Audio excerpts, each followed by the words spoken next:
রাহাবের কাহিনী বাইবেলের অন্যতম গুরুত্বপূর্ণ এবং অনুপ্রেরণাদায়ক গল্পগুলোর মধ্যে রাহাবের কাহিনী একটি। পুরানো নিয়মের যিহোশুয় পুস্তকের ২য় অধ্যায়ে এই কাহিনী পাওয়া যায়। রাহাব একজন কনানীয় পতিতা ছিলেন, কিন্তু তার জীবন বাইবেলের কাহিনীতে এক উল্লেখযোগ্য ভূমিকা নেয়। যখন তিনি ঈশ্বরের প্রতি বিশ্বাস দেখান এবং ইসরায়েলীদের সাহায্য করেন, তার কাজের মাধ্যমে তিনি শুধু নিজের জীবন বাঁচিয়েছিলেন না, বরং তার পরিবারকেও রক্ষা করেছিলেন এবং ইসরায়েল জাতির ইতিহাসে একটি সম্মানিত স্থান অর্জন করেন। এই কাহিনীর মধ্যে আমরা দেখব কিভাবে একজন পতিতা, সামাজিকভাবে নিন্দিত একজন নারী ঈশ্বরের পরিকল্পনার অংশ হয়ে উঠেছিলেন এবং তার বিশ্বাস ও সাহসের জন্য পুরস্কৃত হয়েছিলেন। রাহাবের গল্প আমাদের শিক্ষা দেয় যে কোনো ব্যক্তি যে কোনো অবস্থানে থেকে ঈশ্বরের প্রতি বিশ্বাস রাখলে এবং তার কাজের সাথে যুক্ত হলে মহান উদ্দেশ্য পূরণ করতে পারেন। রাহাব ছিলেন জিরিহোর এক পতিতা, যে নগরটি তখন ইসরায়েলীদের অধিকার করার পরিকল্পনায় ছিল। যিহোশুয় ইসরায়েলের নতুন নেতা হিসেবে মোশির পরে দায়িত্ব গ্রহণ করেছিলেন এবং ঈশ্বর তাকে প্রতিশ্রুতি দিয়েছিলেন যে তিনি ইসরায়েলীদের প্রতিটি যুদ্ধে জয়ী করবেন।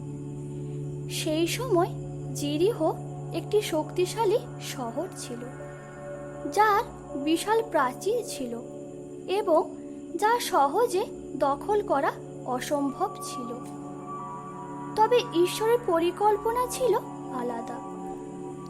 ইসরায়েলি গোয়েন্দারা জিরিহোতে প্রবেশ করে এবং শহরের অবস্থা জানার জন্য সেখানে গোপনে অবস্থান নেয়।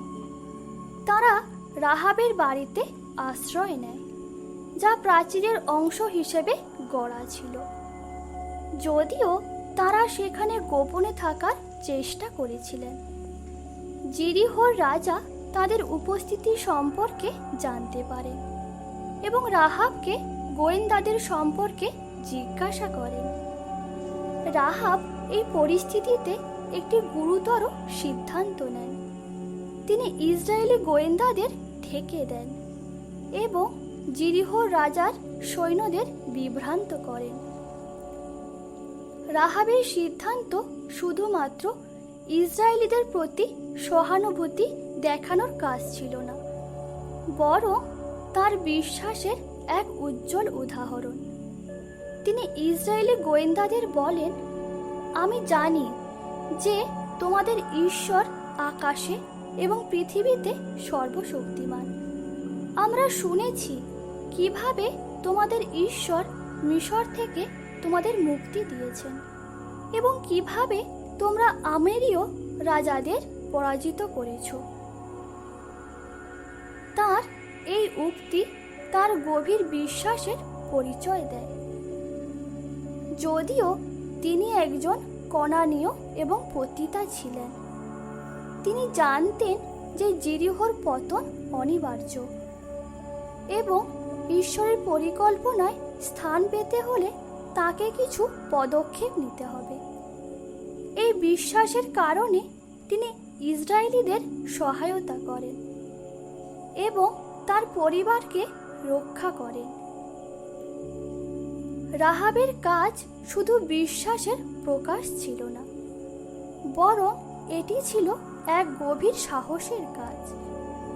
জিরিহোর রাজা যদি জানতে পারতেন যে তিনি ইসরায়েলীদের সাহায্য করেছেন, তবে তাকে এবং তার পরিবারকে নির্মমভাবে হত্যা করা হতো। কিন্তু তবুও রাহাব সাহসিকতার সঙ্গে সিদ্ধান্ত নেন যে তিনি ইসরায়েলীদের পক্ষ নেবেন, কারণ তিনি বুঝতে পেরেছিলেন যে ঈশ্বরের পরিকল্পনা অপরিবর্তনীয় এবং সেই পরিকল্পনার অংশ হওয়াই সবচেয়ে সঠিক সিদ্ধান্ত। ইসরায়েলি গোয়েন্দারা রাহাবকে প্রতিশ্রুতি দেন যে যখন যেরিহো ধ্বংস হবে তখন তাকে এবং তার পরিবারকে রক্ষা করা হবে। সেই অনুযায়ী যখন ইসরায়েলিরা জেরিকো দখল করে, রাহাব এবং তার পরিবারকে সুরক্ষিত করা হয়। তারা জেরিকোর ধ্বংসের হাত থেকে বেঁচে যান এবং ইসরায়েলিদের মধ্যে একটি সম্মানজনক স্থান পান। রাহাবের বিশ্বাস এবং কাজের জন্য ঈশ্বর তাকে সম্মানিত করেন। শুধু তাই নয়, রাহাবের নাম বাইবেলের অন্যতম গুরুত্বপূর্ণ বংশাবলীতে অন্তর্ভুক্ত হয়। রাহাব ছিলেন রাজা দাউদের পূর্বপুরুষ এবং তার মাধ্যমে যীশুখ্রিস্টের বংশধারাও এসেছে। এক পতিতা হওয়া সত্ত্বেও রাহাব ঈশ্বরের মহাপরিকল্পনার এক গুরুত্বপূর্ণ অংশ হয়ে ওঠে, যা প্রমাণ করে যে ঈশ্বর কারো অতীত বা সামাজিক অবস্থানের ভিত্তিতে নয়, বরং তার বিশ্বাস এবং আচরণের ভিত্তিতে মানুষকে মূল্যায়ন করেন। রাহাবের গল্প থেকে আমরা কয়েকটি গুরুত্বপূর্ণ শিক্ষা নিতে পারি, যা আজও আমাদের জীবনে প্রযোজ্য। রাহাবের জীবনে সবচেয়ে বড় শিক্ষা হলো বিশ্বাস। তার চারপাশের সবাই যখন ভয় ও শঙ্কায় ছিল, তখন রাহাব ঈশ্বরে বিশ্বাস স্থাপন করেছিলেন। তিনি বুঝতে পেরেছিলেন যে ইসরায়েলিদের ঈশ্বরই সত্যিকারের ঈশ্বর এবং সেই বিশ্বাসই তাকে সঠিক পদক্ষেপ নিতে উৎসাহিত করেছিল। রাহাব তার জীবনে এক অসীম সাহস দেখিয়েছেন। সামাজিকভাবে নিন্দিত একজন নারী হওয়া সত্ত্বেও তিনি যে সিদ্ধান্ত নিয়েছিলেন তা ছিল অতি সাহসী। প্রায়শই আমাদের জীবনে সাহসের পরীক্ষা আসে। যখন আমাদের সঠিক সিদ্ধান্ত নেওয়ার জন্য সাহসের প্রয়োজন হয়, রাহাবের মতোই আমাদেরও জীবনের চ্যালেঞ্জগুলোর মধ্যে সাহস দেখাতে হবে এবং সঠিক পথ বেছে নিতে হবে। রাহাব ছিলেন একজন পতিতা, যা সেই সময় সমাজে একটি লজ্জাজনক পেশা ছিল। কিন্তু ঈশ্বর রাহাবকে তার অতীত দিয়ে বিচার করেননি, বরং তার বিশ্বাস এবং কাজকে মূল্যায়ন করেছেন। এই শিক্ষা আমাদেরও মনে করিয়ে দেয় যে ঈশ্বর আমাদের অতীতকে নয়, আমাদের বর্তমান বিশ্বাস ও আচরণকে গুরুত্ব দেন। রাহাবের কাহিনী প্রমাণ করে যে ঈশ্বরের পরিকল্পনা কেবলমাত্র বিশেষ কিছু লোকের জন্য নয়, বরং যারা বিশ্বাস করে এবং সঠিক পথে চলে তাদের জন্যই সেই পরিকল্পনা রয়েছে। তিনি সমাজের যে কোনো স্তরের মানুষকেও তার মহাপরিকল্পনার অংশ নিতে পারে। রাহাব তার পরিবারের জন্য যা করেছিলেন তা আমাদের শেখায় যে পরিবার কতটা গুরুত্বপূর্ণ। তিনি শুধু নিজের জন্যই নয়, তার পুরো পরিবারের জন্য ঈশ্বরের কাছে আশ্রয় চেয়েছিলেন এবং সেই জন্য কাজ করেছিলেন। এটি আমাদেরকে মনে করিয়ে দেয় যে আমরা আমাদের পরিবারের জন্য কতটা গুরুত্ব দিয়ে কাজ করতে পারি।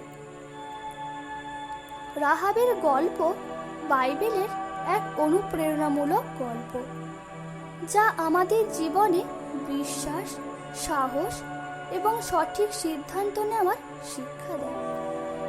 তার মতো একজন সামাজিকভাবে অবজ্ঞেয় নারীও ঈশ্বরের মহাপরিকল্পনার অংশ হয়ে উঠতে পারে।